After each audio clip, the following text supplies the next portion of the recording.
Zime mthumeni kumqondisi we-I-G4S ngesikhathi sekumele ahlubudlu bekhasini ngokweqa ejele kaBester. You can't answer any of these questions. We don't know. You don't know. A year and a bit later, you don't know. I-G4S ivumile ukuthi ayilwenzi uphenyo lokuqekelela ubuqotho bezisebenzi zayo uma seziqashiwe.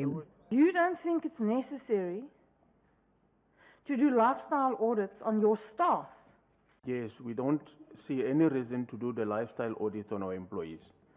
Kwathusile amalungu ePhalamende ukuthi phakathi kwezisebenzi ze-I-G4S ezingama-23 ezazisebenza ngalobo busuku akhona oyedwa owaziyo ukuthi uBester weqa kanjani ejele. How many G4S employees were on duty at that facility that night? I'll ask my colleagues to answer that. Good. It was 23 honourable member that was on duty. 23 people had to look the other way. Amalungu ePhalamende athe ziyimbudane izethulo ezenziwe yile nkampani. The report does not speak since the process, the escape or the attempts or all those things. Asola ukuthi kukhona abantu abafumbathiswa imali ukuze kufezeke zonke izinhloso zikaBester.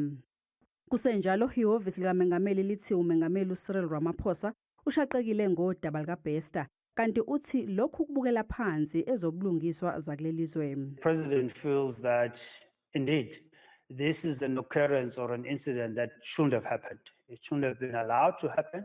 It shouldn't have happened. It does talk to some weaknesses within the system, and those weaknesses are being attended to. Inyunyana yamaphoyisa iPop Crew ithi kumele iqedwe nya inkontileka ye-I-G4S kanye nomnyango wezokuhlunyeleliswa kwezimilo. Correctional Service must terminate the contract of G4S. What they thought was going to be delivered by G4S, it will never at any day be delivered.